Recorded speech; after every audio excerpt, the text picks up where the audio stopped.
Movimientos rectilíneos. Analizaremos el movimiento de una partícula cuya trayectoria es un segmento de recta. Este movimiento es llamado rectilíneo. Es el único tipo de movimiento que estudiaremos en detalle en este curso. Para describir la posición de un móvil, utilizaremos un sistema de referencia espacial con un eje de coordenadas que coincide con la dirección del movimiento. Sobre este eje, en general llamado el eje X, se elige un origen O, quedando determinadas dos semirrectas. Las posiciones a un lado del origen serán relativas y serán positivas, X mayor a 0, y las posiciones del otro lado del origen serán negativas con una X menor a 0. La elección del origen O es arbitraria. Esto quiere decir que en cada caso podemos tomar un lugar cualquiera y establecerlo como origen. En esta representación es habitual identificar las posiciones positivas con las indicadas a la derecha del origen, como veremos a continuación. Si un auto sale a las 14 horas de Buenos Aires y a las 15 horas se encuentra en el kilómetro 80 de la Panamericana, y a las 17 horas en San Pedro, y a las 19 horas está a 40 kilómetros de Buenos Aires. Indicaremos con subíndices los valores particulares. T0 igual 14 horas, T1 15 horas. Son valores determinados de las magnitudes de tiempo, a los que corresponden x0 igual 0 y x igual 80. Es decir, x0 o x a tiempo 0 es la posición que ocupa el móvil en el instante tiempo 0, y x1 es la posición que ocupa el móvil al tiempo 1. El intervalo de tiempo o lapso transcurrido entre ambos instantes es delta t 0,1 t1 menos t0. Este valor siempre tiene que ser mayor a 0, ya que llamamos t1 al instante que corresponde a un suceso posterior en el tiempo, al suceso que ocurre en el tiempo 0. Desplazamiento. Se llama desplazamiento en el intervalo delta t 0,1 a la diferencia entre x1 menos x0, entre las posiciones correspondientes a los intervalos que definieron el lapso delta t 0,1, usando la notación delta para indicar variaciones. Delta x, 0 es igual a x1 menos x0. El desplazamiento puede ser positivo, negativo o 0, según el intervalo de tiempo considerado. Para el lapso entre las 17 horas y las 18 horas obtendremos, por ejemplo, un delta x de 0, mientras que para el lapso entre las 15 y las 19 obtendremos un delta x de menos 40.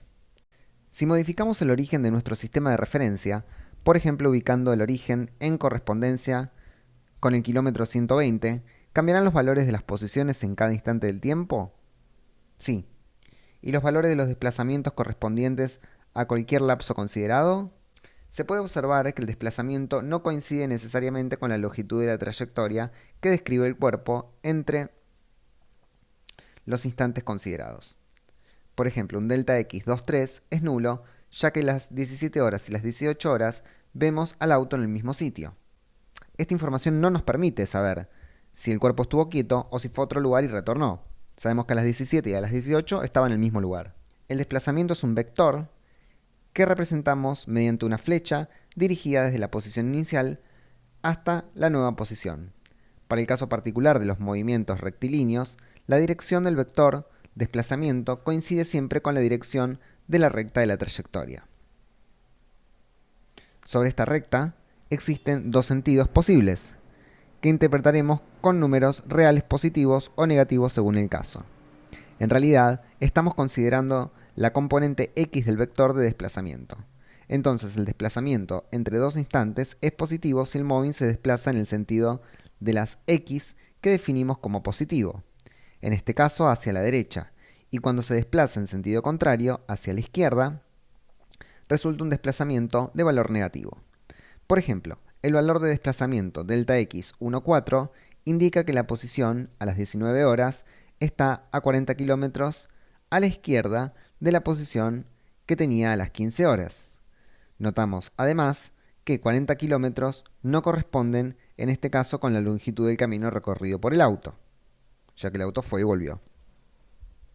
Otra forma de dar información correspondiente al automóvil que se mueve entre Buenos Aires y San Pedro es hacer una representación gráfica. Para ello se elige un sistema de ejes de coordenadas X en función del tiempo, donde el eje de las abscisas se representa los instantes del tiempo. Abscisas es el I. Y el eje de las ordenadas, la posición que ocupa, X. En cada renglón de la tabla se corresponde con un punto de la gráfica. En lugar de comenzar el eje de los tiempos a las 14 horas, se simplifica mucho el dibujo y los cálculos si definimos a las 14 horas como la hora cero de nuestro problema. Con ello el tiempo t igual 1 hora corresponde a las 15 horas y así sucesivamente. Es importante tener en cuenta que no tenemos más información que la representada, que consiste en puntos aislados. Por lo tanto, la unión de los puntos mediante líneas, rectas o curvas, solo podrá hacerse cuando dispongamos de mayor información sobre el movimiento. Tampoco disponemos de información sobre lo que ha sucedido antes del instante t0 y después del instante t5.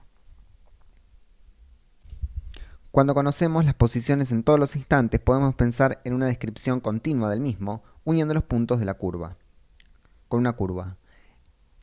La curva de la figura no representa la trayectoria. O sea, la distancia en función del tiempo no representa la trayectoria, ya que el móvil siempre va por un tramo recto de la Panamericana que coincide con la dirección del eje X. La ecuación horaria relata cómo fue ese movimiento. Analizando el gráfico, resulta claro que, en tiempo igual 4 horas, el automóvil comenzó a moverse en sentido contrario al que tenía, ya que la pendiente es negativa. La construcción de una curva continua significa, desde el punto de vista analítico, que podemos definir una función que describe este movimiento. X igual a X en función de t. X es igual a X en el tiempo. Esta expresión significa que la posición X es función del tiempo. Se la denomina ecuación horaria del movimiento. Conociéndola, estamos en condiciones de decir cuál es la posición del móvil en cualquier instante.